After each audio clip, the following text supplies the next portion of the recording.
वजह है, क्या कुछ चीज़ें चल रही हैं, how is your work life going on, if you can give a bit of brief. Work life actually बहुत बिज़ी हो गई है दोबारा से, और अच्छा है, बिज़ी रहनी चाहिए। काफ़ी कुछ महीनों से, काफ़ी महीनों से इस बिज़ीनेस का इंतज़ार था, तो अब वापस आ गई है। शूटिंग स्टार्ट हो गई है, प्रोमो हम लोगों ने शूट कर लिया है, तो बहुत मज़ा आ रहा है। I think after 3 years I'm working with a different team altogether, a different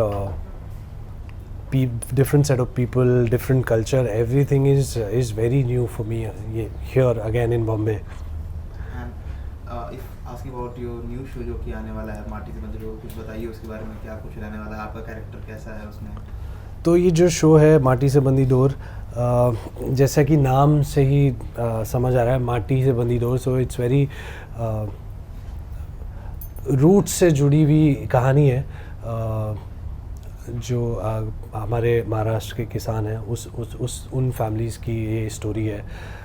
जो कैरेक्टर मैं प्ले कर रहा हूँ, रणविजय, इज़ कॉल्ड, दोस्त लोगों से प्यार से राणा बुलाते हैं। तो Rana is also from a farmers family. जो हमारी हीरोइन है, दोनों सिस्टर्स, वो भी फार्मर्स फैमिली से हैं।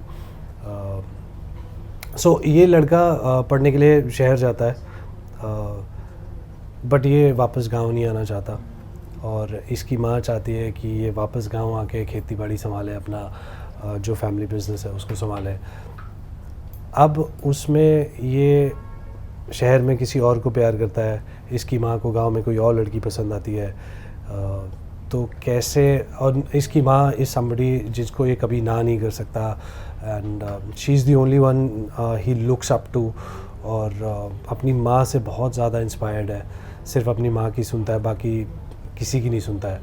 तो जब माँ बोलती है कि ये इस लड़की से शादी करनी है, तो कैसे वो रिलेशनशिप्स के जो डायनामिक्स है वो कैसे चेंज होते हैं, क्या करता है ये, माँ की बात मानता है कि नहीं मानता। तो ये बेसिकली इन रिलेशनशिप्स की स्टोरी है। Also, Ankit, we got to know about that you are the only one who is very well versed with the Hindi in the entire show. Correct me if I'm wrong. Is that true? Actually, it's the other way around. Well versed Hindi नहीं, बाकी सब very well versed in Marathi. Oh. तो हमारे जो director हैं, हमारे जो बाकी के एक्टर्स हैं, all of them they Marathi actors and Marathi background. So show भी हमारा जो है मराठी बैकग्राउंड का है, कोल्हापुर का सेटअप है। तो for them it's like home.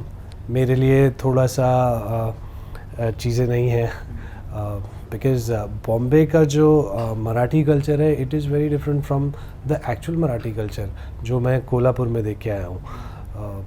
वहाँ की तो बॉम्बे के लोग मराठी बोलते हैं ना, फिर भी समझ आ जाती है।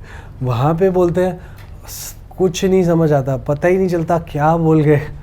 तो it was very difficult for me, and now I am थोड़ा बहुत अंडरस्टैंडिंग, थोड़ा बहुत सीख रहा हूँ, थोड़ा बहुत पता चल रहा है। तो now it's all settling in. Previous works जो भी आपने काम पहले कर रखे हैं, चाहे वो बात करें उड़ारिया हो या फिर Junooniyat, all the characters were quite different. जी, बहुत अलग अलग किरदार में आपने खुद को ट्राई किया है और काफ़ी अच्छी खासी परफॉर्मेंस भी दी है। कहीं ना कहीं वही रीज़न भी है जो आप से जो पावर ऑफ पॉजिटिविटी निकल के आती है, फैंस को ही पसंद आती है। जी।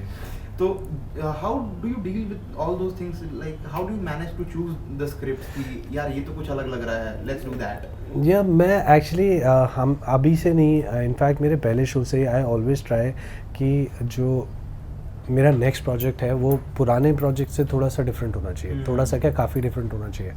और आई ट्राई कि जब भी मैं कोई नया प्रोजेक्ट करूं, उसमें मुझे एटलीस्ट एक कुछ नई चीज़ सीखने को मिले। जैसे उड़ारियाँ था, उसमें मुझे पंजाबी सीखने को मिली। जुनूनियत था, उसमें गिटार सीखने को मिला। अभी ये है, इसमें मुझे मराठी कल्चर सीखने को बहुत मिल रहा है। तो ये जो फॉर मी जो नॉर्थ से पूरा ये साउथ का कल्चरल शिफ्ट है, it was very important for me, and I think that is also one of the reasons कि मैंने ये शो चुना कि मुझे ये करना है। बिकॉज मुझे पर्सनली ऐसा लगता है कि जब आप different cultures, different languages, different type of people, when you learn them, when you start sitting with them, उनसे बातें करते हो या उनके बारे में सीखते हो, तो आपका जो सोच का जो हराइजन है ना वो ज़्यादा ब्रॉड होता है। तो आप एक जो आपको एक अपनी रियल लाइफ में भी एक बेहतर इंसान बनने में बहुत हेल्प करता है।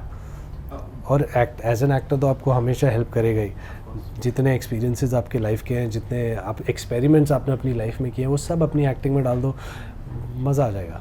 One thing I would like to know, आपने बताया Punjabi culture, then now in Marathi culture and बीच में सिंगिंग में you are also a bit engaged. Which one you like the most till the time? I love all of them. मतलब यार मतलब as you have an option to choose one that this one was the best till the time. बहुत मुश्किल होगा मेरे लिए honestly, क्योंकि मेरे सारे प्रोजेक्ट्स मेरे दिल के बहुत ही करीब है और हर प्रोजेक्ट ने मुझे कुछ ना कुछ अलग सिखाया है, कुछ ना कुछ अलग करने के लिए इंस्पायर किया है। तो चूज़ करना बहुत मुश्किल होगा, बट अगर गन पॉइंट में बोलोगे एक ही चूज़ करना है तो फिर it has to be Udaariyaan. That's a life changing thing for me. We were also expecting the same answer from your side. Okay, talking ahead, अभी आने वाले टाइम में अपना जो प्रोफाइल है किस तरीके से आप चैनलाइज करना चाह रहे हो? What kind of projects you are trying to pick? I'm trying to do something wherein मैं इंडस्ट्री को कुछ कंट्रीब्यूट कर सकूं। एज एन एक्टर मैं बहुत सारे I think it's with every actor. Every actor wants to do a lot of experiments, very different kind of roles. Something like जैसे 12th film में विक्रांत has done. जब उनकी प्रिपरेशन के बारे में मैंने सुना, so like एक महीना पहले he went to that what is this place called यार? Delhi? Not Delhi, जहाँ की वो स्टोरी है। अच्छा, okay, it's from Rajasthan. Chambal. हाँ, सो वहाँ पे हो गए and he got himself stand and वहाँ की लैंग्वेज सीखी, वहाँ पे रहे। तो it is, I think the preparation is the fun part. You get to do a lot of new things and then you learn a lot of new things, और फिर वो सब चीज़ें आपकी एक्टिंग में दिखता है। एंड देन वो ऑनेस्टी के साथ आप वो जो भी चीज़ें आपने सीखी हैं वो आप अपने क्राफ्ट में डाल दो ना, एक मैजिक हो जाता है। Basic method acting concept. Okay, also I would like to know कि हाउ do you feel, how do you agree with the fact like the time the revolution came into the industry after the things earlier actors used to bring their portfolios up to the casting directors and the directors, but now the time has completely changed that now people focus more on the social media followers, the number of followers and the amount of engagement on the ID. So do you feel any kind of personal effect you have got through these changes? या social media ने जितना ख़राब किया है उतना अच्छा भी किया है। पहले आप सब एक्टर्स को अपने फ़ोटोज़ लेके ऑफिस से ऑफिस भटकना पड़ता था, अभी ऐसा नहीं है। अभी you can get in touch with people through social media. You can set up meetings through social media, which is a better part of social media. But the sad part is when it comes to casting, a lot of people, they look for your number of followers, how's your engagement, then उसके बाद talent देखते हैं, which is I think थोड़ा सा sad part है। But एक चीज़ मैं बोलता हूँ, मुझे ना मेरे एक दोस्त था, उसने मुझे बहुत अच्छी चीज़ बोली थी। Then we were talking about acting only and he said यार ना, कुछ भी आप में कोई भी टैलेंट हो, अगर आप एक्टर हो तो आपको एक्टिंग तो आनी चाहिए। अदरवाइज़ ये वैसी बात हो जाएगी कि आप फ़िश फ्राई बना रहे हो, आपने मसाला बहुत अच्छा बना लिया है पर आपकी फ़िश सड़ गई है, तो फ़िश तो अच्छी रखनी ही पड़ेगी, चाहे आप मसाला फिर भी कम कर दो, बट जो बेस है वो तो होना पड़ेगा ना। तो आई थिंक जो सोशल मीडिया के थ्रू कास्टिंग होती है या नंबर ऑफ़ फॉलोवर्स पे जो होता है, वो एक प्रोजेक्ट में चल जाएगा, 2 प्रोजेक्ट में चल जाएगा, बट एट दी एंड जो भी ऑडियंस है, ऑडियंस इज़ वेरी स्मार्ट, उनको आपका टैलेंट क्या है, आपका पोटेंशियल क्या है, वो देखना है। All right, Ankit, it was a very fun chat. I hope we would get some more time to have and discuss with you. Thank you so much. Lastly, what would you like to say to your fans and audience all waiting out there for you? One single message.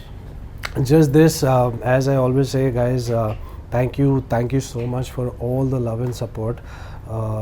बिना मांगे बहुत कुछ मिल गया आप लोगों से, और I think ये प्यार और सपोर्ट ही है जिसकी वजह से वो कॉन्फिडेंस आता है कि मैं कुछ नया हर बार